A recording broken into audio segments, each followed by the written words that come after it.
Well, Amazon workers in the US are getting a pay raise. The company says it's responding to critics by giving more than 350,000 employees a boost. Amazon's minimum wage increases to $15 an hour starting next month, and it is inviting other large companies to do the same. Clare Sebastian is following this for us, joining us now from New York. And Claire, this is going to affect some 350,000 workers in the US at Amazon, at Whole Foods, the grocery chain, but also workers in Britain. Yeah, absolutely, Lynda. This is a very wide, sweeping change. Amazon employs about 575,000 people globally, and more than half of them are now getting a raise. Jeff Bezos, in a statement today, saying that they listened to their critics and they really want to lead on this. So this is something they're taking very seriously, not only calling on other companies to join them, but they also said their public policy team is going to be advocating in Congress for a rise in the federal minimum wage, which is currently $7.25, although some 29 states have minimum wages that are higher than that. So they are taking this very seriously, but it has to be said that it comes off the back of what was starting to look like a bit of a PR problem for the company, with the criticism around their wages and conditions mounting. Yeah, there certainly was a lot of criticism, even from, obviously, US Senator Bernie Sanders, who just last month introduced legislation to, I guess, target corporations like Amazon, whose executives take home tens of millions of dollars in compensation, while their employees sometimes have to claim food stamps. He, of course, has responded to this move. Let's just take a listen to what Bernie Sanders had to say.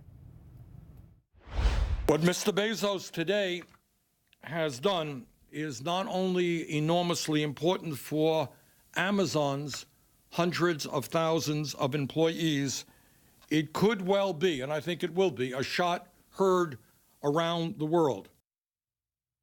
Certainly Amazon's founder and CEO must be pretty happy that Bernie Sanders might be laying off him now. Well, certainly, I think that must be true. This has been going on for months. Even before he introduced that bill, Bernie Sanders has been hammering Amazon over its pay and conditions. He held a town hall. He even solicited Amazon workers from fulfillment centers to send him testimonies via Twitter. So this is definitely a turnaround. And Jeff Bezos actually responded to this on Twitter when Bernie Sanders tweeted about this. We can see that now. He says, "Thank you, Senator Sanders. We're excited about this and also hope others will join." But I've got to point out, Lynda, this isn't purely altruistic from Amazon, although it is, of course, a big change. We're in a climate now where competition for retail workers is heating up. We're seeing, particularly ahead of the holiday season, that retailers are already over the summer starting to hire seasonal workers. Some are hiring more than other years. And, of course, we're now significantly, consistently below 4% unemployment in the U.S. There's not a lot of slack in the labor market. So this is about hiring the best people and retaining them as well. And that is something that we've heard from Amazon execs who've come out and spoken about this today. So certainly that is how they're going to justify the cost of this to shareholders. Yeah, and it's certainly a huge cost. We'll have to see if any other corporations follow suit here. Clare Sebastian, good to have you with us. Thank you.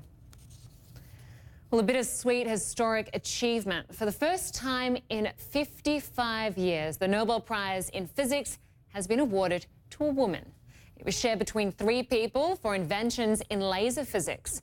Arthur Ashkin, who you'll see here on the left, is the oldest ever Nobel laureate at 96 years old. Donna Strickland and Gerald Moreau were the other recipients. And Strickland is only the 3rd woman ever to be awarded the prize. The announcement comes a day after a senior scientist at CERN, the nuclear research center that's home to a number of Nobel winners, was suspended for saying that physics was invented and built by men. Still to come tonight, Boris Johnson makes his pitch to his parties. He urges them to ditch the Prime Minister's plans for Brexit. Does he have leadership ambitions of his own? Bianca Nobillo's back at the Conservative Party conference next. Also, Cristiano Ronaldo, one of the world's most famous and decorated footballers, denies a rape allegation against him. His accuser says she was prompted into action because of the Me Too movement. We'll take a further look at that story later.